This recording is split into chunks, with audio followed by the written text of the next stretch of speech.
मेरे दिव्य गुरुदेव श्री परमहंस योगानंद जी के द्वारा ये टॉपिक शांति विरोधी बाह्य जगत। इंद्रियां भौतिक चेतना के मूल में है। सामान्य व्यक्ति आध्यात्मिक वस्तुओं की अपेक्षा संसार और भौतिक वस्तुओं की ओर अधिक झुकाव रखता है, क्योंकि उसकी इंद्रियों की खोज बत्तियाँ यानी कि सर्च लाइट बहिर्मुखी होती है। वह पांचों खोज बत्तियों जैसे कि देखने की शक्ति, सुनने की शक्ति, स्वाद लेना, सुगंध सूंघना और स्पर्श को भौतिक वस्तुओं तथा सुखों पर लगाए हुए हैं। इसलिए बाहर की प्रत्येक वस्तु सुंदर एवं आनंदप्रद प्रतीत होती है।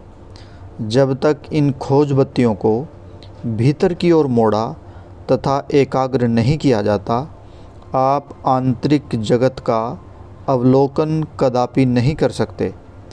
केवल जब आप इंद्रियों के कार्यों द्वारा विवेक को न खोना सीख लें, तभी आप आध्यात्मिक चेतना का आनंद उठाने के लिए सक्षम हो पाएंगे।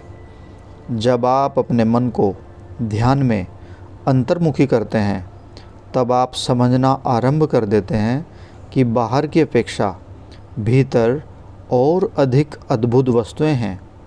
यदि आप सोचते हैं इस जगत का संगीत बहुत सुंदर है, तो आप सूक्ष्म संगीत को कहीं अधिक लुभावना पाएंगे।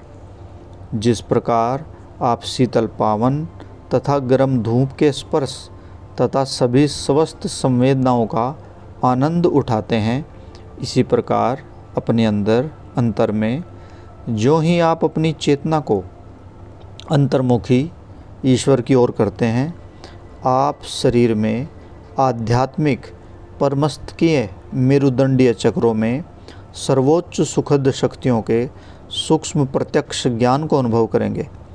इस संसार की प्रत्येक सुंदर वस्तु सूक्ष्म जगत के चमचमाते सौंदर्य की स्थूल प्रतिलिपि मात्र है। किसी भौतिक वस्तु की तुलना आंतरिक जगत के उन अद्भुत दृश्यों से नहीं की जा सकती। आध्यात्मिक चेतना ज्ञान एवं सौंदर्य के सूक्ष्म बोध को प्रकट करती है, जो सभी सांसारिक दृश्यों का कारण है। प्रकृति की सुंदरता एक फव्वारे की भांति है। आप फुहार की सुंदरता को देखते हैं, परंतु आप नन्ही बूंदों के भीतर आश्चर्यों को नहीं देख पाते। प्रत्येक अणु के पीछे सूक्ष्म प्रकाश एवं रंग अवर्णनीय ढंग से बहुत सुंदर है। प्रकृति में सुंदरता के इस फव्वारे में आप केवल बाहरी स्थूल को ही देखते हैं, आंतरिक सूक्ष्म सुंदरता को नहीं, न ही उस शक्ति को देखते हैं जो प्रकृति को यह सुंदरता प्रदान करती है। हे प्रभु, सभी वस्तुएं सुंदर हैं, क्योंकि उन्होंने अपना सौंदर्य आपसे उधार लिया है। प्रभु, चंद्रमा मुस्कुराता है और सितारे टिमटिमाते हैं, क्योंकि आप ही वहाँ चमक रहे हैं। क्योंकि आप सुंदर है, इसलिए सभी वस्तुएं सुंदर है। हे प्रभु, आपके बिना कुछ भी सुंदर नहीं है। हे अनंत सौंदर्य, आप उन सभी वस्तुओं से अधिक सुंदर हैं जो आपसे प्रकट होती हैं। हे सौंदर्य के अदृश्य ब्रह्म, प्रकृति के सौंदर्य आपकी सुंदरता की ही तरंगे हैं जो आप में नृत्य करती हैं। आध्यात्मिक होने का अर्थ पंखों वाले देवदूत बनना नहीं है, अपितु कुछ अनंत रूप से महान बनना है। एक ऐसा व्यक्ति जो ईश्वर के संपर्क में रहता है। आपको एक सामान्य व्यक्ति जो कि मात्र इंद्रियों की चेतना के संपर्क में है से अलग जीवन बिताना चाहिए। आध्यात्मिक चेतना मानवीय चेतना पर पूर्ण नियंत्रण में निहित है। अब आध्यात्मिकता का अर्थ मात्र ध्यान करना ही नहीं है, यह नियंत्रित अस्तित्व के बड़े विशाल क्षेत्र को अंगीकार करता है। फिर भी ध्यान सर्वोत्तम नींव है यह आध्यात्मिक बनने की महानतम विधि है। चेतना को आध्यात्मिक बनाने की सरलतम विधि। यह उस समस्त भलाई को आपके जीवन में ले आएगी जिसे पाने का आपने कभी स्वप्न देखा था। परंतु एक और ध्यान करना और दूसरी ओर क्रोधित होना या अनियमित जीवन जीना दो नाव में अपने पैर रखने की भांति होगा जो विपरीत दिशा में जा रही हैं। आपको मात्र ध्यान ही नहीं करना चाहिए अपितु उचित व्यवहार करना भी सीखना चाहिए। आध्यात्मिक होने का अर्थ है उन कार्यों को करने में सक्षम होना जो आपके लिए सर्वोच्च हितकारी हैं। और मैं निश्चय ये कहूँगा कि 99% लोग नहीं जानते कि उनकी भलाई किस में है। अनुचित व्यवहार से उचित व्यवहार को समझने की एक व्यवहारिक विधि है स्वयं का आत्मनिरीक्षण करना तथा स्वयं की आलोचना करना। प्रत्येक व्यक्ति को मानसिक दैनंदिनी डायरी रखनी चाहिए। मानसिक दैनंदिनी भौतिक दैनंदिनियों से कहीं अधिक श्रेष्ठतर है। मेंटल डायरी भौतिक डायरी से कहीं अच्छी है, जो कि दूसरों के लिए जिज्ञासा की वस्तु है। अनेक लोग अपनी दैनंदिनी दिन भर में महान विचार एवं दृढ़ प्रतिज्ञा लिखते हैं और उनके अनुसार तुरंत ही उनके विषय में भूल जाते हैं। एक मानसिक दैनंदिनी रखना श्रेष्ठतर है जिसमें आप अपने कार्यों और एवं विचारों को निरंतर अवलोकन करते रहें। दिन में किसी समय अपने भौतिक, मानसिक, आध्यात्मिक यंत्रों का यह देखने हेतु निरीक्षण करें कि क्या वे व्यवहार कर रहे हैं और कैसा व्यवहार कर रहे हैं। यह आपकी आध्यात्मिक चेतना के विकास में सहायक होगा। एकमात्र ईश्वर ही आपकी मानसिक कार्यविधि का निरीक्षण करेंगे। यदि आप इसे उचित विचार एवं व्यवहार से भर लें, यह आपका स्वर्ग के लिए पासपोर्ट होगा। इसलिए अपनी मानसिक दैनंदिनी में वे ही सब कुछ अच्छा रखें। नकारात्मक बातों को न सुने, नकारात्मक बातें न करें, नकारात्मक विचार न सोचें। आपका कोई भी कार्य दूसरों के नकारात्मकता का कारण न बने, दूसरों को परेशानी न पहुंचाए। अंततः वापस मुड़कर सबसे अधिक आपको ही हानि पहुंचाता है। पाप एक विस्फोटक की भांति नहीं है स्वयं को हानि रहित रखकर जिसे आप दूर से ही विस्फोट कर सकें, इसे तो अपनी निजी आत्मा में ही निष्क्रिय करना होगा। कभी भी स्वार्थी न बने, किसी भी व्यक्ति के प्रति द्वेष न रखें। मैं तथाकथित अच्छे लोगों को जो धर्मांध एवं निर्दयी हैं की अपेक्षा कुछ पापियों को अधिक पसंद करता हूँ, जिनके हृदय में अच्छी भावनाएं तो हैं।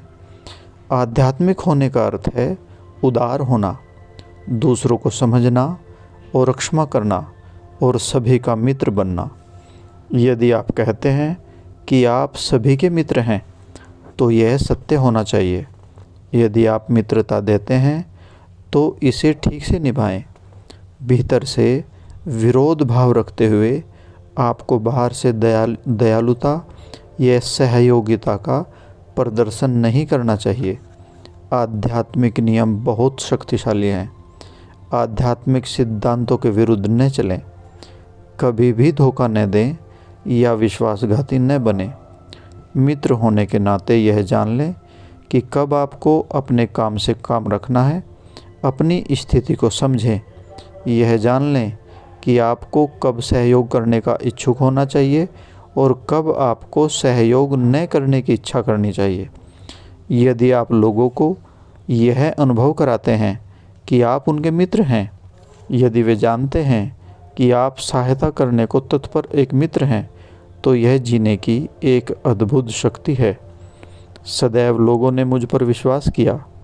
मेरे गुरु स्वामी श्री युक्तेश्वर गिरि जी ने मुझसे कहा था, यदि मैं कभी कुछ अनुचित करूं, तो मेरा सिर अपनी गोद में लेकर मुझे आशीर्वाद देना।